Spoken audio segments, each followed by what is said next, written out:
think he worked with quite a few. So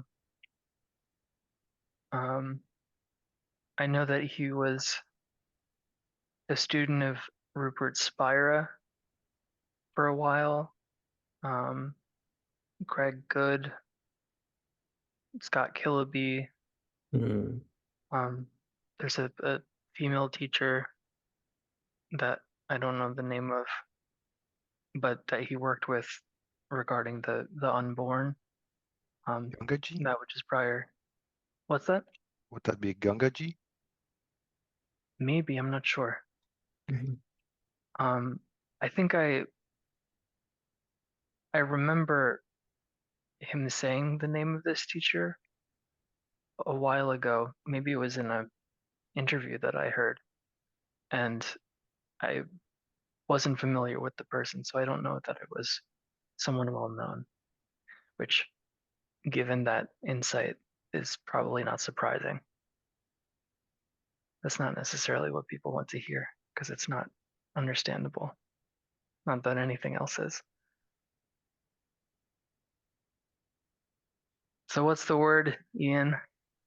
The word is God. No, I don't know what the word is. The word is, so the word is she sent out the link because Neo got the link, obviously. Yeah. So she doesn't know why. She's just checking into it, see if she'll come back with anything. But there's looks like it's just us to enjoy ourselves. That's what Yeah, it looks like. the reason might be that this is this is the meeting. And it's not that anything's wrong, it's just this is what it is. I have a question. Yeah, go for it. So there's this camera example. So the Mm. camera just is not the one when I pointed to an object. The camera doesn't see the object, but the camera thinks or may think it's seeing the object. Let's say the camera also moves, and then the camera may think or will think, well, I'm doing the moving, this sense of self or the sense of agency. So if that's the case, if it applies to the imaginary character here, and if I'm thinking, well, I'm doing the talking, I'm doing the walking, if it's already happening, and that means the thoughts are coming, appearing in the mind after the action happens. And that I don't know if that logic is it's a little weird question, but when I think about it, it's confusing me. I'm not sure I understand the question. Yeah. So I think it's about the free will part. If the camera is not doing the seeing, that means, and the camera has a feeling of I, although there's no I for the camera. And if So it's the same. is it true that the camera has a feeling of an I? In that example, if I have this feeling of this imaginary character, So the who camera has doesn't that have feeling? that. Who has that feeling? In the case of the imaginary character, for an unawakened person.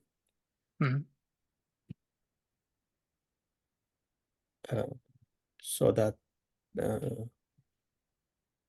unimaginary characters thinking, I'm the doer, I'm the doer, but that means it's like a puppet. It's not doing the action.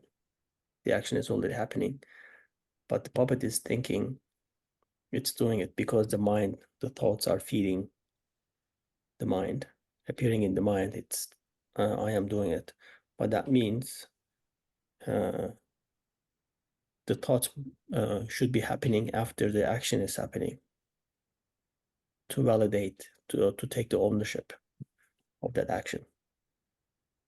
It's like My question is can a puppet think? Seems like the answer to the question is in looking closer at if the question is actually based in something that's Right. happening. The confusion might be trying to figure something out, but it's based on a false premise. So what's Mhm. the the unit isn't thinking. The This is unit based. is Mhm. the unit is an appearance and thoughts are an appearance. Everything is appearing. So Mhm. if we're trying to solve the free will um, idea, what has free will if it feels like there's a doer? Might be closer to like, well, what are we actually assuming first that's Right. happening? There's this experiment they did with some people. They implanted a chip, but they didn't know what it was gonna do. So they press the button, and the person turns their head without them knowing. And then they ask them, they press the button. The woman turns her head, looks to the right, and then they ask her, okay, why did you turn your head? And she answers, oh, I wanted to check something in my purse. And then they press the button, and this time she looks to the left, and then they ask her, why did you turn your head? And then she answers, oh, I was checking something on the floor. So it's not her doing. But she thinks she was doing it, but she was justifying her action with her Right. thought. So that thought must be happening after. Yeah. Yeah. It's like subtitles on a screen in a movie. Exactly. Right. Yeah, there's a There's the script movie, feeding. and the script is saying I'm doing the moving. I'm running after, a criminal as a cop or whatever what's happening on the screen. But it's an afterthought. It's an after. And you're very nice to look at, but you're kind of taking up the whole screen. I want to look back Am I? at, at Neo. Hold on, let me pin him.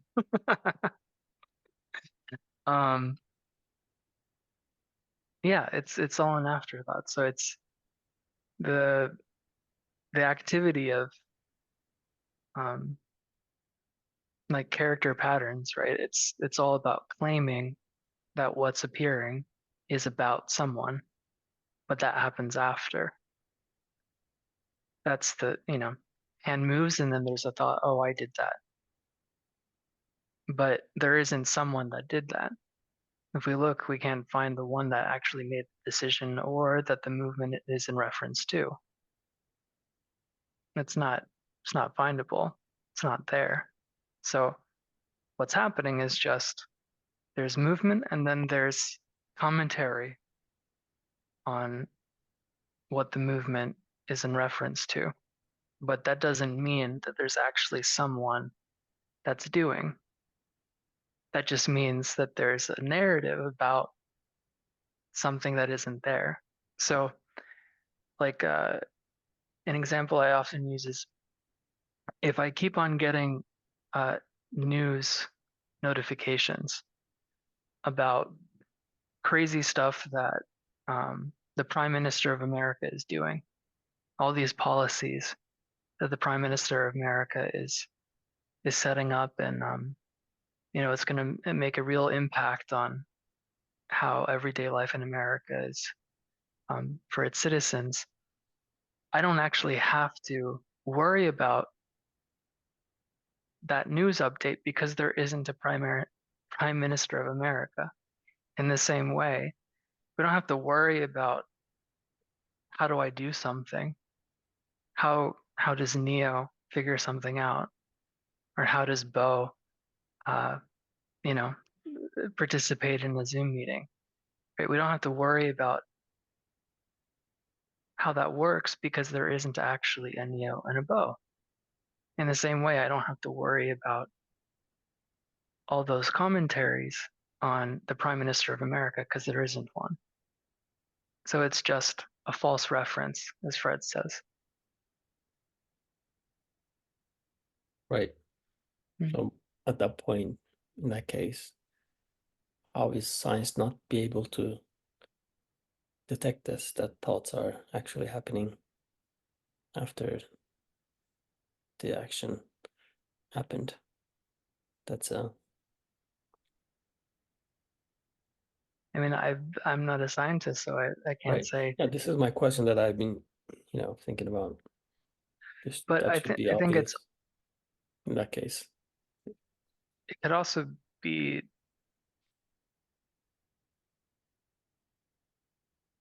why is it important for science to reflect that?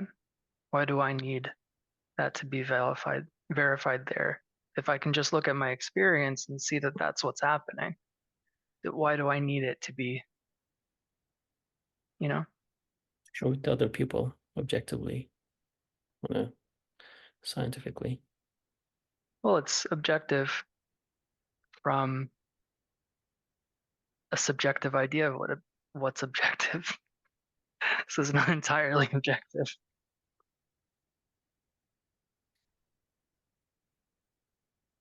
I'm not saying that science is wrong or anything like that. What I'm saying is that if we get caught up in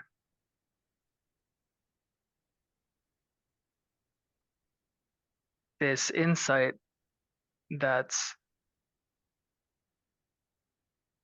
being expressed in non-duality, or you could say in my experience, in experiencing, I need that.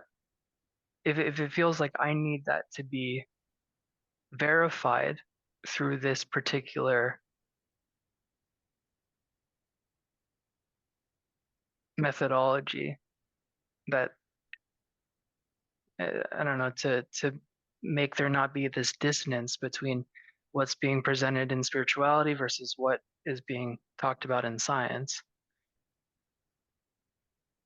It's much more worthwhile to look at who is it that needs that dissonance to not be there, or who is that dissonance happening for?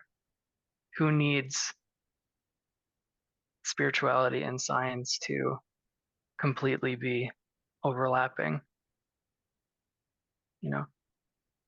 That's much more worthwhile. I think would provide more ease and comfort than figuring out a way for the square peg to fit in the round hole.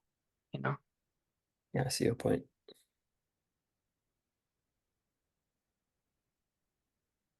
Good question, though.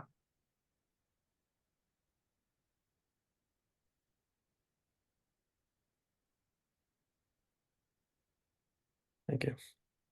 Mm-hmm.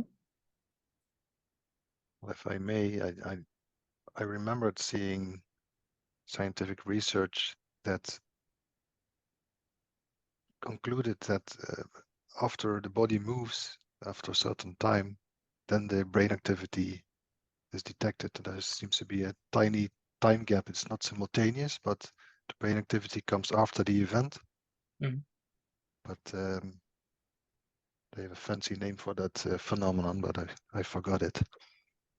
But it's very interesting, that kind of stuff. And indeed, we claim it afterwards and make it ours. And if we do that, then of course we also have to come up with a reason for it. Yeah. And if there's no pattern visible that supports that action, that makes it feasible, or you see a causal relation, then of course something has to be made up. Because otherwise, a house of cards will fall down. True. Well, true. Yeah. Yeah, there's a article by a neuroscience scientist that Ian sent out a while ago. Actually have it. I can send to you, that talks about how like no self is actually verified through neuroscientific research. If only I could find it. Okay, here it is. I'll send that to you in the chat, Neo. Ian, what do you think? So I think, so I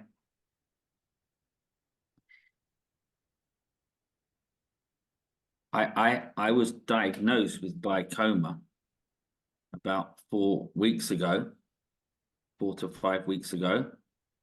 And the girl that sent me that neuroscience document there, I went twice to my opticians who have a lot of equipment. They're probably the best equipped people in London. He sent me to an ophthalmic surgeon who confirmed the diagnosis. My friend Jackie, who sent me this, whose passion in life, she's a scientist who works on reprogramming the subconscious reaction, the response mechanism that the organism has. The body has a response mechanism. So she told me, don't worry, I'll sort that out. Come and see me. So I drove to Luton.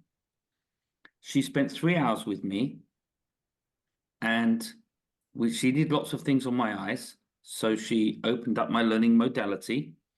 She got me to see from the back of my head, and I could see the inside of my eyeballs from where I was looking. And she told me the body's not seeing.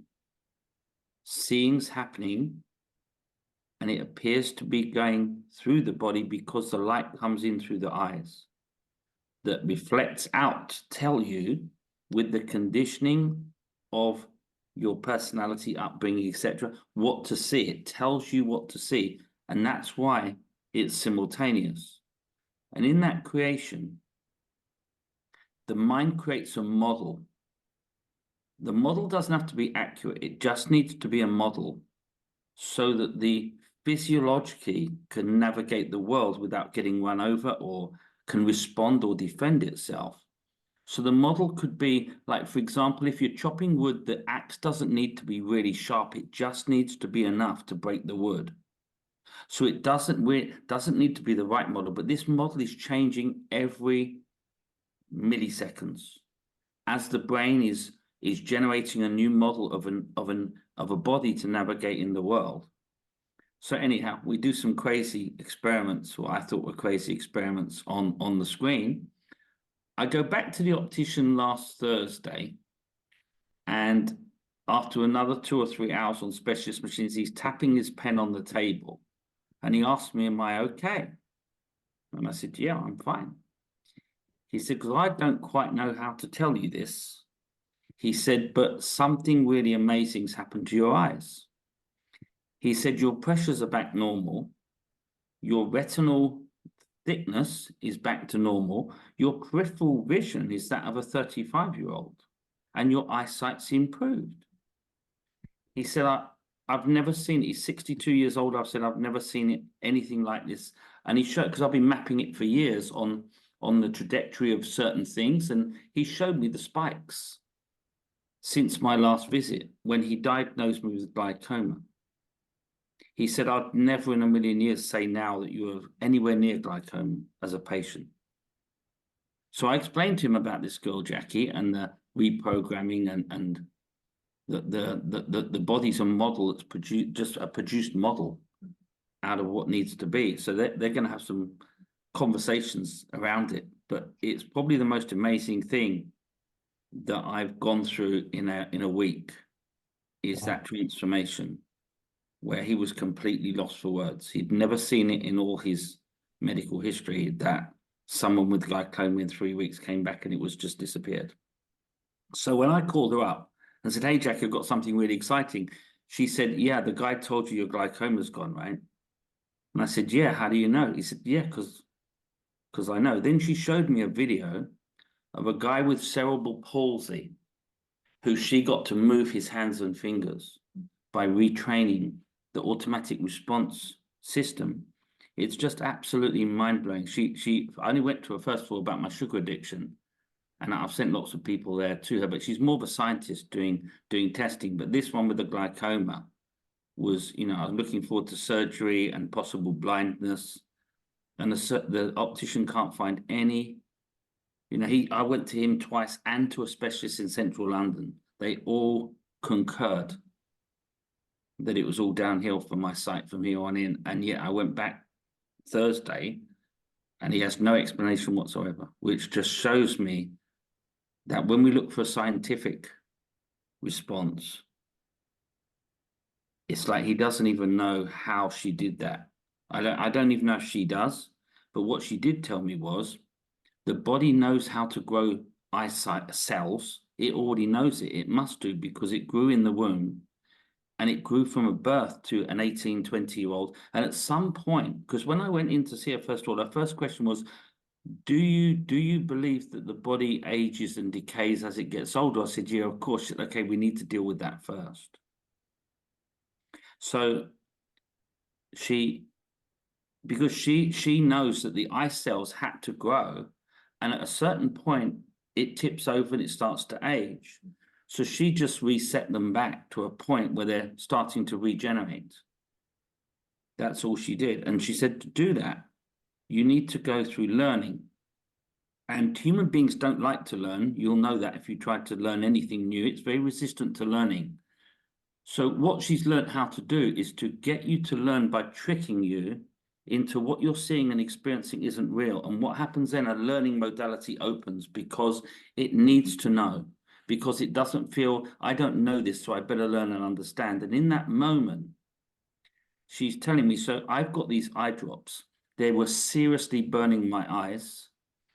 So in the process, to show you how it works, there are 4 things that your brain will hold in its subconscious regarding the condition of the eye drops. The first experience is a learned experience that these drops burn my eyes. I've now learnt it. So as soon as I put the drops in, there's a predictive model that tells me it's going to burn. So it's preparing the body for the burning. So in the learning modality, she got a small little part of the drop and put it into my eye and talked to me about it. As she's opening the learning modality, she's noticing the wetness and the freshness around the eye, and that people tell you things that aren't true, and you make assumptions about things that aren't true. So we went through this process 2 or 3 times. Now when I put my drops in, there's no burning. She just absolutely eroded it. And if you want to check out what that is, Neo, if you type in catastrophic forgetting is where the body, the mind, learns new processes, response mechanisms. So she says the body's an automatic response mechanism to the environment regarding some sense of needing to not die. That is eating or not being eaten. So that the body will learn what it needs to learn to navigate and survive in the environment. So what you believe tends to come into what you see. But the experience of seeing the back of my eyes, she tried to get me to see the pupil, which I couldn't quite see. I could see some differences in the center. But that exercise, she got me to see on the screen that your eyes are not seeing. She said, the problem we have is that we think we're seeing from here. That's not what's happening. We're seeing through these eyes. The eyes are doing nothing more than allowing light in to allow the reflection of what we see out into the world.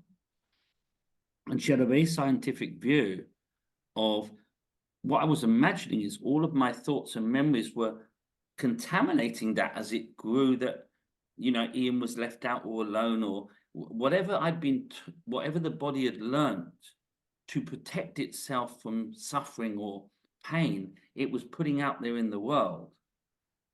But there wasn't anybody there. There's never been anybody there. And I think she's the closest. I've discussed it with Fred, actually. And Fred, I might set up a conversation between them. It'd be very interesting. She's absolutely convinced there's no one there. There's just a response mechanism, like some kind of organism.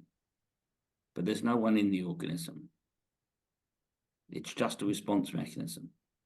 And I thought that was, yeah, just weird.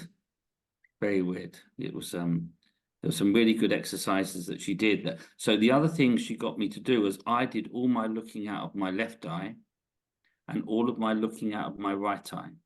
She said, if we've got both eyes open, we look out of both. She got me to put all my looking, because she's working with cameras, so she puts the camera on this side so I can see my eye on the screen. And she got me to put all of like my attention through the left eye, and then the attention through the right eye, and then back through both. Said, okay, now we got them balanced again. It was resetting them from leaning one side or the other where your attention's passing through. And she got, by going to one and the other, she like broke up the stuckness of the eyes, and my peripheral vision is 98% in my left eye and 100 in my right eye. When I went to him, first of all, at the age of 45, my figures weren't that good. And I'm now 58. It's been an amazing week for not disbelieving medicine, but the power of the something. Just absolutely mind-blowing. It was, yeah. What is it called, this process? So she doesn't really have it. She calls it a VLXR. Her name is Jackie Bryant. She's done one trial at Brunel University here in England, but she's more. So I asked her about going commercial with things and having patients. She said, well, yeah, and then there'll be money and I'll get distracted from the science. She said, it'll be fine. When I cure cancer and motor neurone disease, one day when I die, someone's going to take my work and I'll get a Nobel Peace Prize when I'm dead. She's not interested in anything other than the science. She's a bit like the Back to the Future guy with the white hair. She's stuck in that lab, and she's the only one in her lab, and God knows what will happen if she dies. But I just happened to bump into her a few years ago, and through a friend of mine for my sugar addiction, which she cured, and got me addicted to cucumber and fresh fruit instead, which was really interesting. But it's a bit like, I see it very linked to what we're doing here. When I work with Bo and Fred, there's like at one point, it's like a conveyor belt of my beliefs. They're chugging along the conveyor belt, and at some point something drops off the back and there's a whole new way. And that's why I think you called it like a spiral, Bo, like it looks like you're moving or a method, but actually you're more like marching on the spot. And it's like a conveyor belt of old thoughts that disappear. And in the disappearance of those thoughts, freedom arises. I don't quite know how to say it, but I see something very similar to what she did with the physiological. That's what happens with the method, with the mental, like beliefs, step by step, they get eroded away. And then it's quite clear that there's no one there at all. And yet there's still the experience of Ian and the children, but there's no one that sort of has it or suffers because of it. Very fascinating. Yeah. She's doing a new experiment now at my workplace. So at my workplace, we've got 6 people with long COVID still. She's going to help them eradicate long COVID over Zoom. She says that long COVID is a sleep mode in human beings. So if they didn't know how to handle long COVID, the body went into shutdown mode. And then second time they got COVID, the body went into shutdown mode, but it doesn't know how to restart itself. It only learned how to shut down. Some people can't restart. So the energetic lull and the loss of taste, the body said that needing to taste wasn't necessary. So cut the energy of that. And that's so the survival from the virus. So it doesn't kickstart back up. She said that the taste of tomatoes and peppers is visual, not on your tongue. You'll see it coming through the eyes, and when you see a tomato coming, it doesn't make the link to the taste to give you the tongue to give you the taste. And when she reprograms, the first thing you taste is horrible because there's no connection with the original taste of tomato.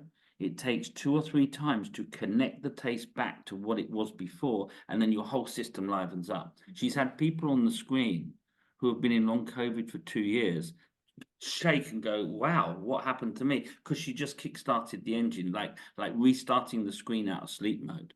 All it is a switch inside the mind or inside the physiological, that the body's gone into a sleep mode.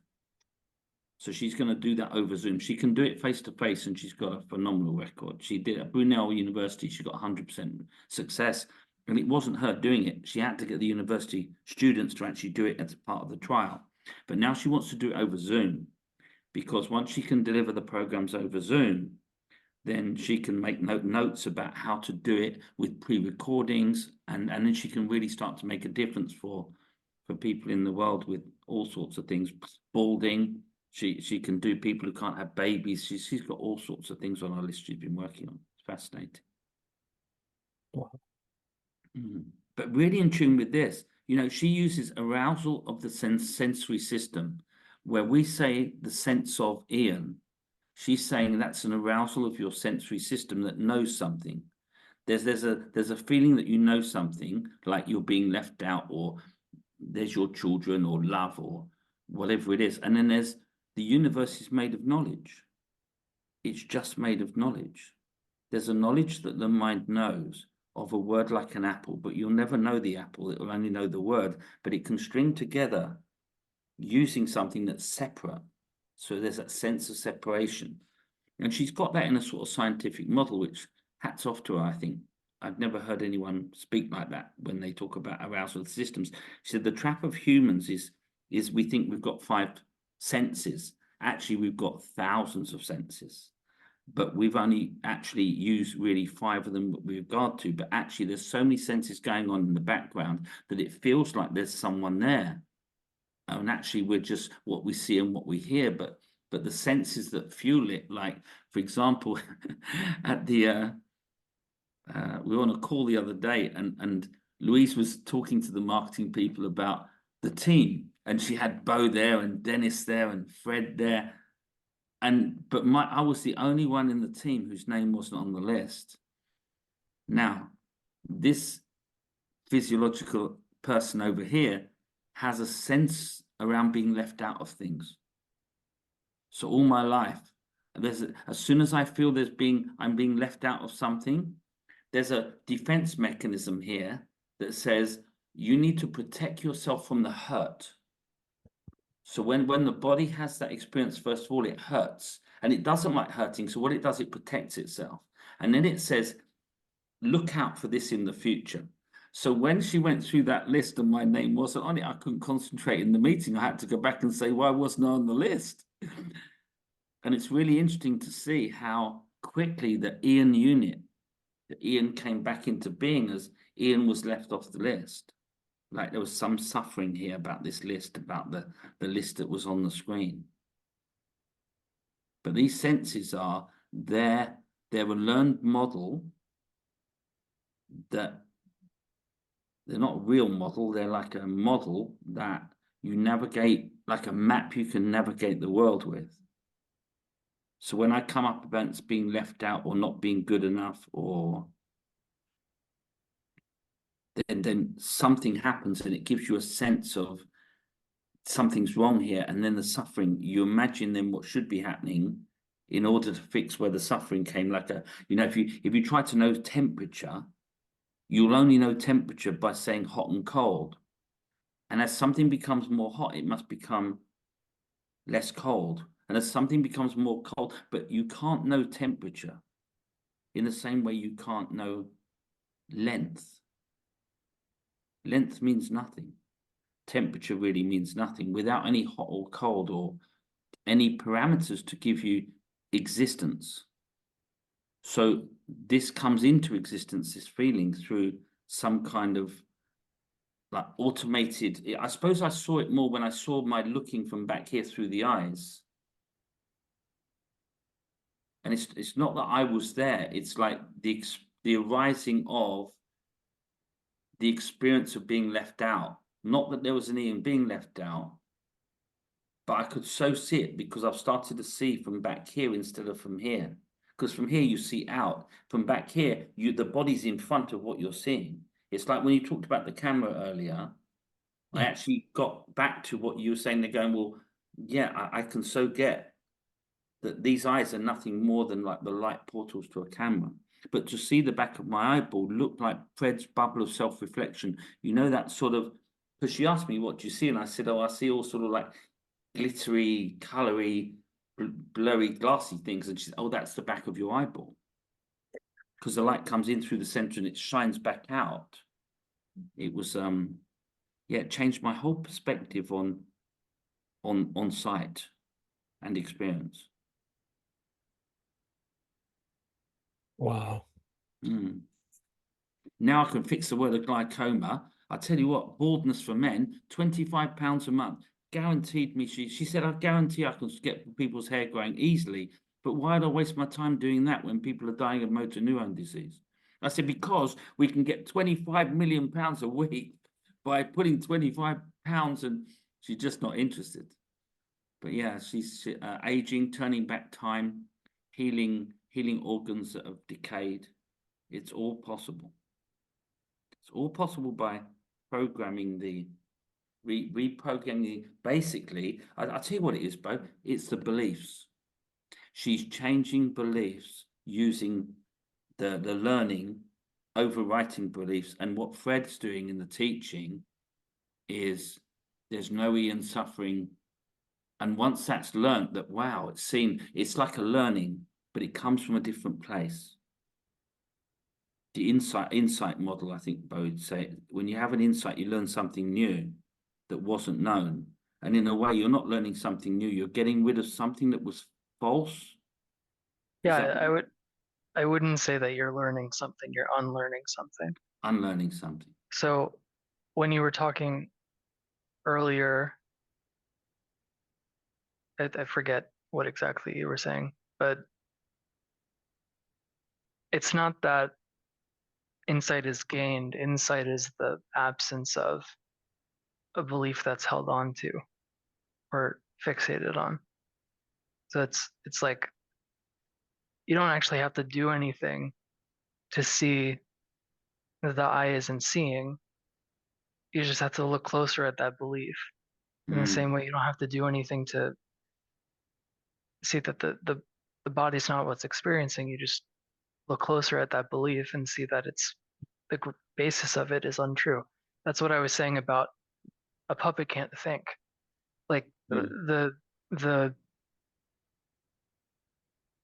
tension or the discomfort, the confusion around that idea of doership is resolved not in by understanding something through a spiritual framework, but by seeing that the premise itself is what's leading to the confusion, and believing that the premise is true. That this is how things work, and given that this is how things work, how can this be true? But seeing that that's not actually how things work is all that needs to be done. In the same way of, how do I wake up? You look closer at where is that whole premise starting from? What's your starting point? If you're believing that you're someone that life is happening to, that will seem like an impossibility. That will seem like something that is a real Herculean task. And then you go on this hero's journey of somebody that's on the path of awakening, and eventually they'll, just be swimming in bliss or whatever the idea is. They'll finally be free later. And by starting with that premise, you're overlooking that this is freedom itself already. This is what freedom looks like. This is what freedom feels like. But by focusing on our ideas about what's happening, you're not in the position to notice what is already happening, because you're focusing on your ideas. Whose ideas are they? It's just patterns. It's not actually someone's ideas. I think that, like, yes, I would say in the imagined world of yesterday, there were times yesterday where you would never have got me to see that at all, because there was so much this is wrong, that is wrong. We had a few incidents at work yesterday.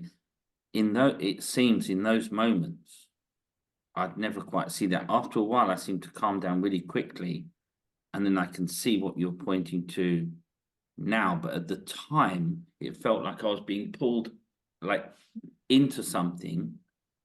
And when I'm in that something, I can't see or hear what you're saying. It just seems like frustration and this is never going to end. And why is it happening to me? And then And see that perpetuates because, like you, it's so funny. What being laughed at's one of my things, just to let you know, guys. the premise is when I'm in that, you're not in that. So the invitation is to look, oh, am I actually in that? Am I in that? Am I actually in misidentification? What could be in? Where are you? What is that that's in, right? What is it that's caught up in belief?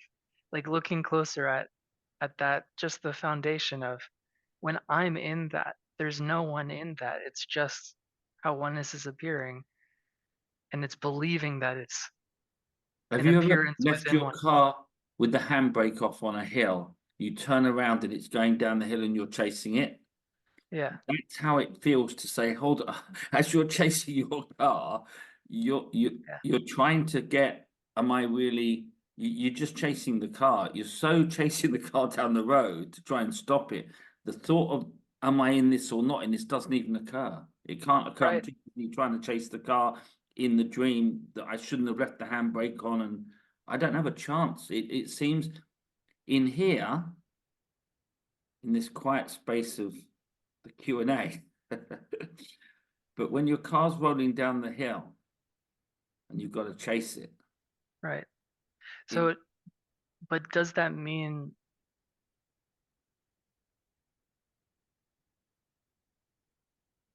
if your car is rolling down the hill, you better get it. You better do something, right?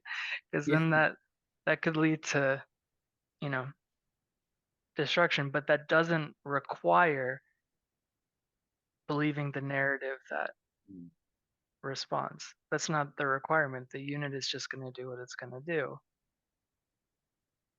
So response happens or reaction happens, but the suffering that goes along with it is optional completely. And it's by looking at this, where am I starting from? The whole idea, what is the belief that's playing out here?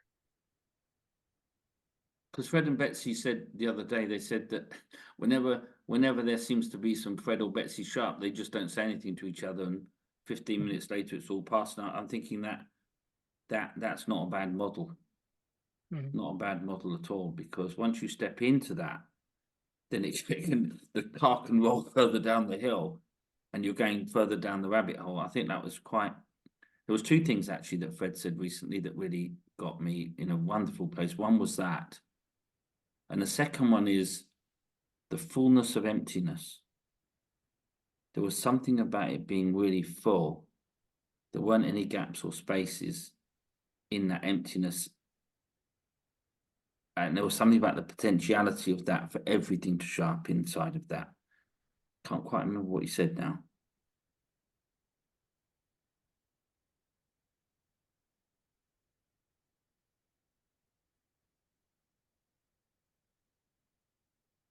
Yeah, I can't remember.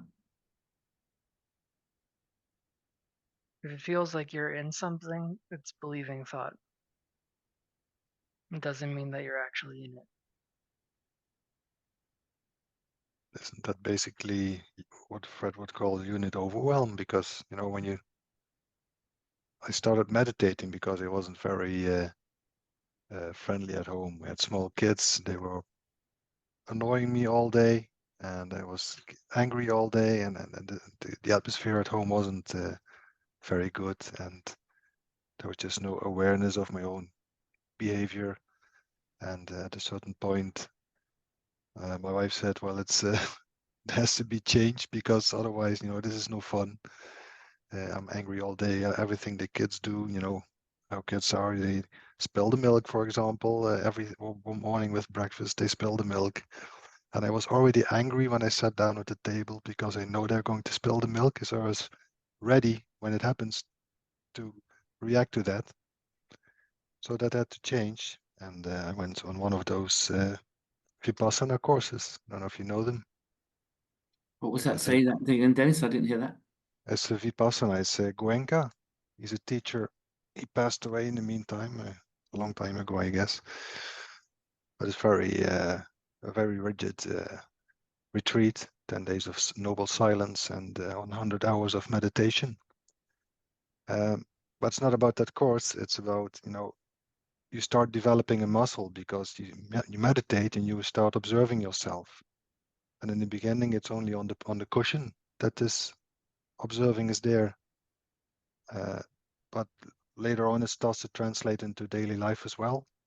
And then the stronger that sense of being aware of your own responses to things gets stronger, then the higher the threshold becomes before you go into unit overwhelm. If I see my car running down the street with the handbrake off, that's quite an event, and that's going to push the unit into an automatic response that's too strong to for that self-awareness muscle at that time. But I think it's possible to, even in that moment, the unit is going to react the exact same way and is going to chase the car, but there won't be the real stress at that moment. So I think that's possible, but it's just that depends on how high that threshold is before you go into unit overwhelm. Same goes for trauma or grief, everything that happens in human life. If it exceeds the threshold, then you're going to go into unit overwhelm, and it will feel like you're in it, but in reality that's not possible, but it's going to feel that way. That's what I guess that's what Fred also calls oscillating.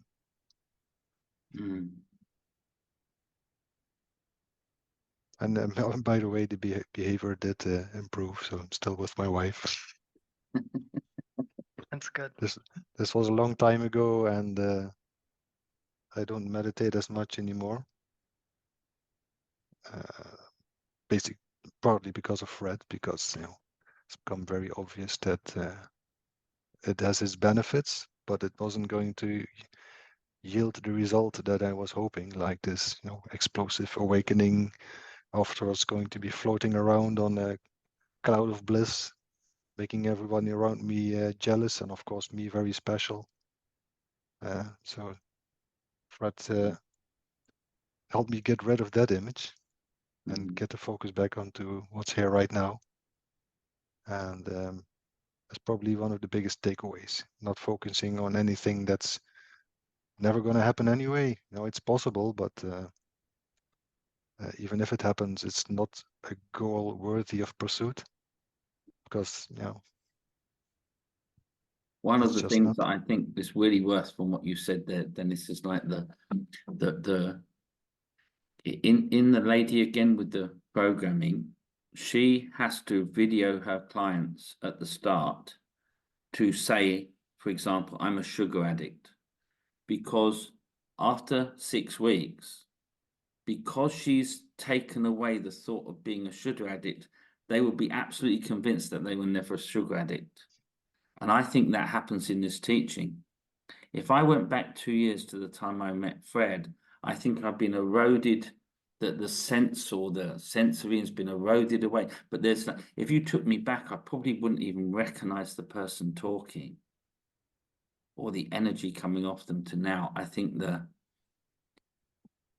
it would be really good to see people on video 2 years ago talking or sharing and see them now, and you'd probably feel something just like what you're saying there, Dennis, about the raising the threshold to it, or actually, I think reducing the felt experience or that sort of generated it. And I think that's what I see in this teaching, is why the clearing is so important. It's absolutely critical, to have an awakening session and not have the clearing, it fulfills that there's something in the awakening, like what you said, there's going to be petals and and you're going to be the special one. But really, all the action happens once the recognition that it's seen or recognized in any glimmer that there's not an Ian, the clearing can start. And it's in that clearing and wearing down of that Ianness less and less and less that gives them more freedom in every area. Because they're not gaining anything or learning anything, as both said, it's just more freedom. Yeah, There's all this is freedom. But if we would have to define what Ian is, then it's just a collection of patterns, right? So if there's enough alertness present in the moment at the time that patterns emerge, or someone pushes a button and there's an automatic response, if you are able to, even if the response happens, but if you in that moment are able to spot that there's a response being triggered, then it's going to erode. And that's what I feel is clearing, is having the presence to see the responses, and even if they manifest, you will see them. They will not take as long, and then the next time they will be less strong, as long as you just, if you're just in a moment and there is a awakeness there, or a sense of being, conscious sense of being. I mean, that's what I meant by the benefit of meditation. It's that reflection, the constant reflection. It doesn't have to be in the front of the mind. It can be in the back of the mind. It doesn't have to be really alert focus. Just some awareness of what's happening is already enough. And then clearing is basically automatic. And that's the same thing as what Fred does with the sense of being meditation. That is that alertness and awakeness that you need to see what happens in a non-personal way. Perfect.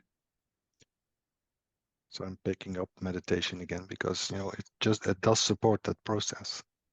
And it's just basically just healthy.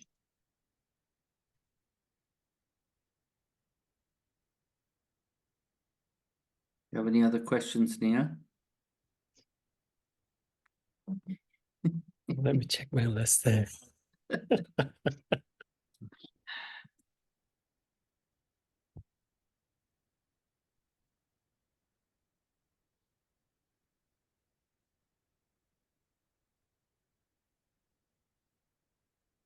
Felt it's very quiet in here.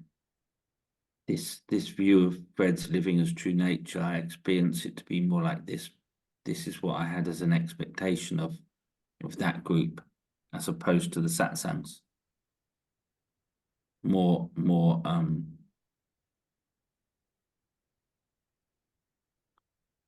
what did you say, Dennis? You said not triggers. You didn't say triggers. Less noise, I suppose. Less triggers. I can't remember what you said. You said a word. You don't get activated quite so much. I think, yeah. Automatic response or pressing of a button, or just less bouncing around.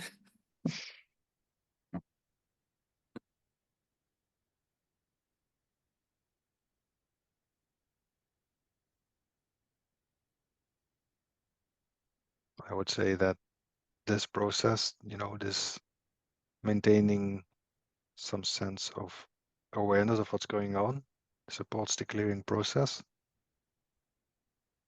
The other aspect of the, well, I don't want to call it a fight, but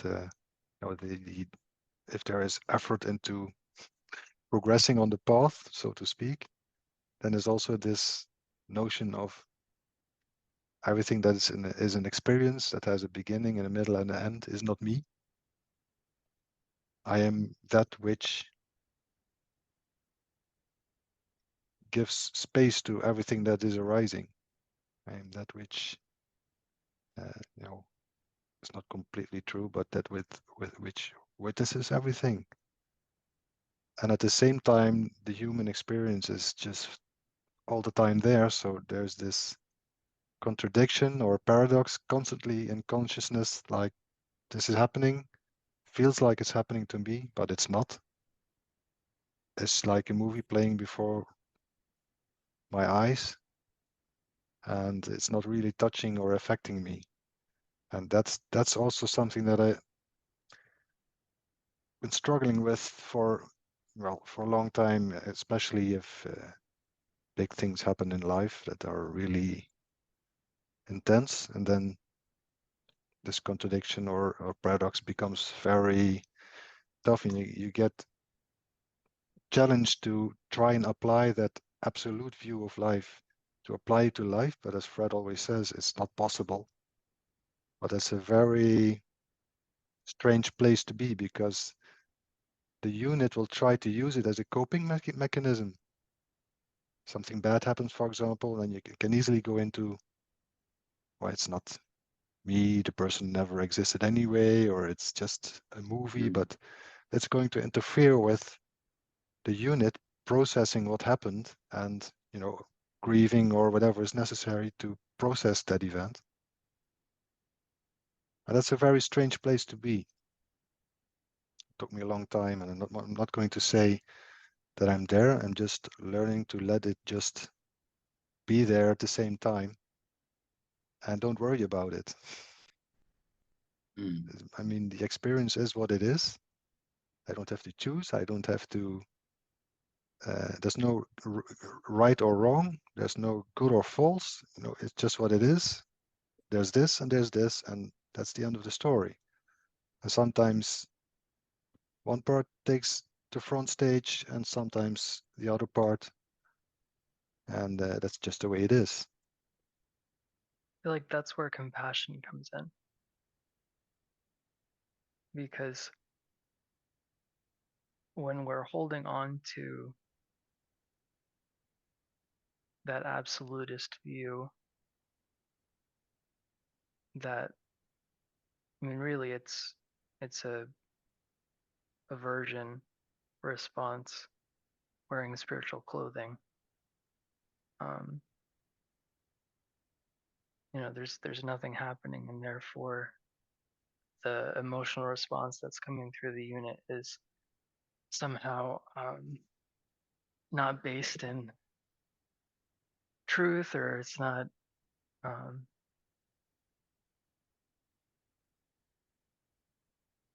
there's like a mistake, or there's something wrong, or something like that. And in my experience, what can initially feel like a disconnect between non-dual insight and how relativity is playing out, apparently, that disconnect dissolves when we consciously meet our expression as this from the love that we are. Because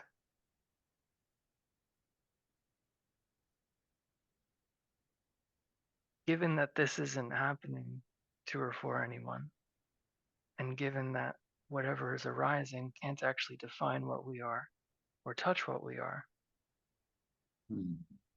that opens up the opportunity to unconditionally love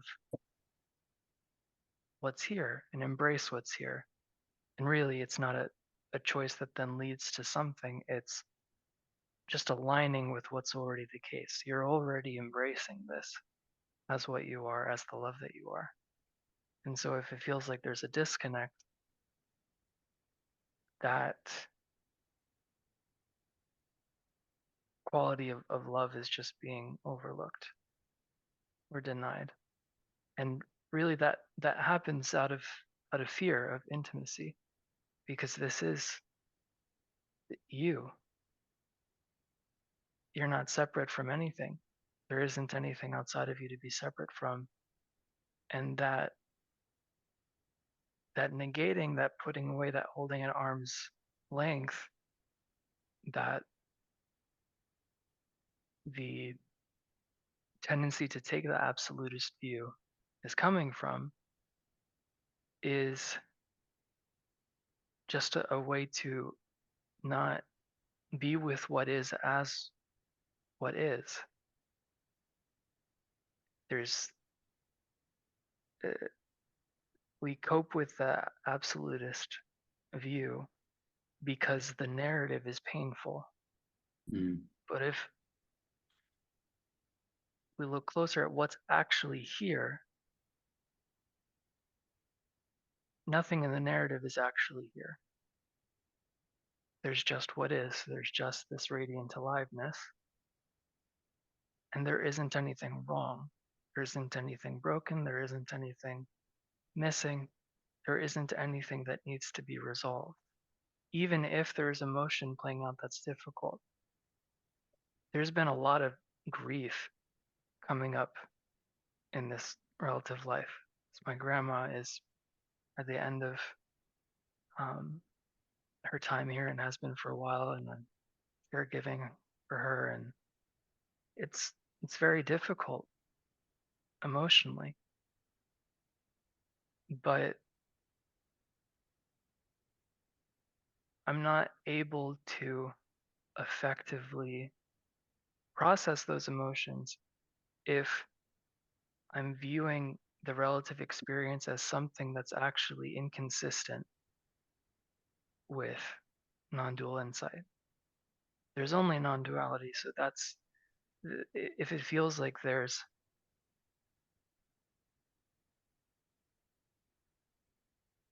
two modes playing out, two views that are inconsistent with each other.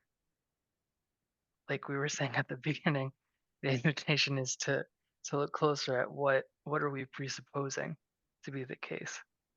And in looking closer at that, the imagined division resolves, the imagined disconnect resolves, and then there's just unconditionally being with and as what you are. And there's a tenderness, there's a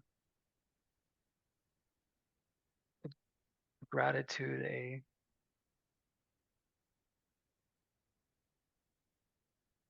just a love that like that's all you wanted.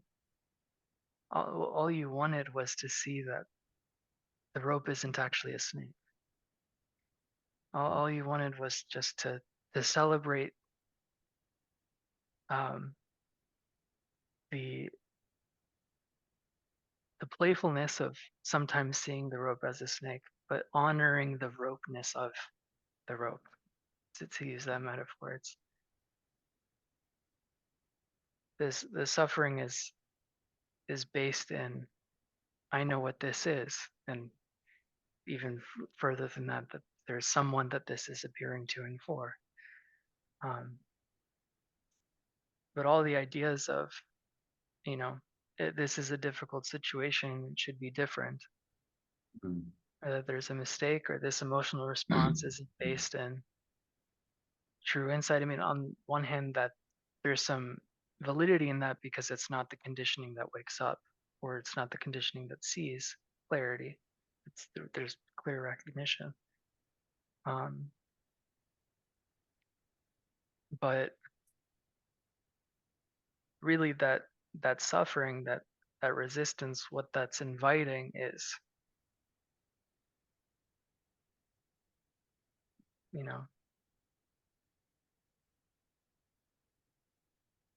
see me for what I am, which is you, which is the aliveness that you are. Not this story that's being pasted over top of this is a difficult situation for a Bo or for a Dennis. That this is a human life that has all this stuff. Like those are all ideas and frameworks that we can use as a way of exploring and navigating, and it has practical use. But that difficulty, the suffering, is in that's the alarm clock, as Fred says, of there's a conditioned believing in a story, and the suffering is that it's not actually the believing in the story is what's incongruous with insight. It's not the presence of what's appearing that's incongruous. And that is clear in looking closer at what am I actually believing this to be. And that doesn't mean that grief goes away, or anger goes away, or difficult emotions go away, because that's love too. That's part of the delight of this. The beauty, the miracle of experiencing is all of those difficult human experiences. It's not going to feel that way to the to the mind, but the good thing is that we don't have to wait for an argument with what is to ever be in agreement with what is, because it's based out of being in argument with what is. Resistance will never express acceptance, right? So we can just put that to rest and let the mind do what it does.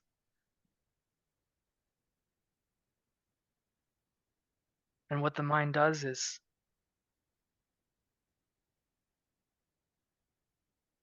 less burdensome when we look closer at what is that really? What is that activity really? A mind is only in reference to someone that knows what that appearance is in reference for. If we're being honest, nothing here can be described accurately in any way. And that's the freedom.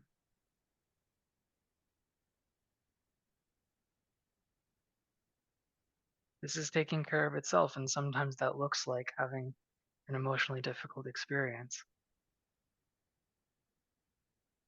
It's always like, what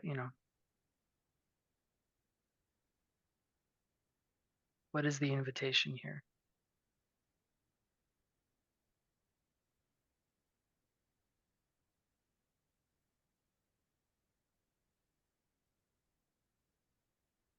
Words have stopped, and I have absolutely no idea what I just said. I know the feeling. But it is interesting how suffering plays a role in seeing true nature, or awakening, how you want to call it. I was what's the German guy again? Tolly? Eckhart Tolle. Eckhart, yeah.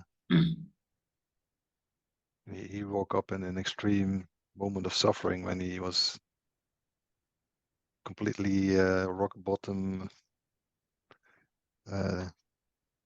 didn't want to live anymore, didn't want to be Eckhart anymore. He was really out of it. That's when his awakening occurred, but it's an extreme example, I guess. But in general, I think suffering makes us more willing to not be ourselves, so to speak. So there is room to see what's really there, because we, if suffering becomes intense enough, you're willing to just dump the whole story of the life and just make it something else. So on one hand, it can inhibit your processing of what happened, as I said earlier, with if it's trauma, whatever, grieving, then it can give you a false coping mechanism, but also it can promote the process by creating that space. I think this might have played for Fred as well. He has his share. He has had his share. I don't know.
Can you think of any other place where people will be comfortable with a silence like this?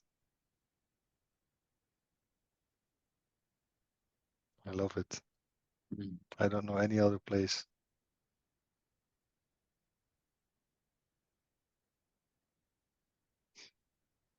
Since it's a different type of silence, it's not the being quiet silence, it's the silence below all things that's nourishing. I think you could say it's nourishing or cleansing or something. It's beautiful.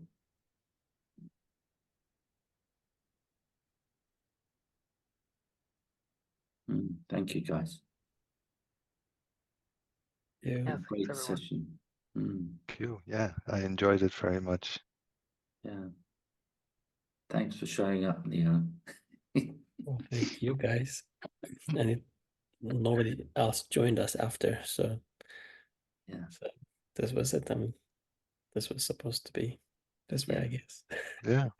Well, Only 4 of us. I have no problem with it. Yeah, which was nice. Bo, thank you very much. Everybody, thank you. See you on tomorrow at Satsang. I'll be at Satsang tomorrow. Yeah. Have a great evening, everybody. Thank Take you. care. Thanks. Thank you. Take care. Thank Yeah. you. Bye-bye. Good Bye-bye. night. Bye. Good night.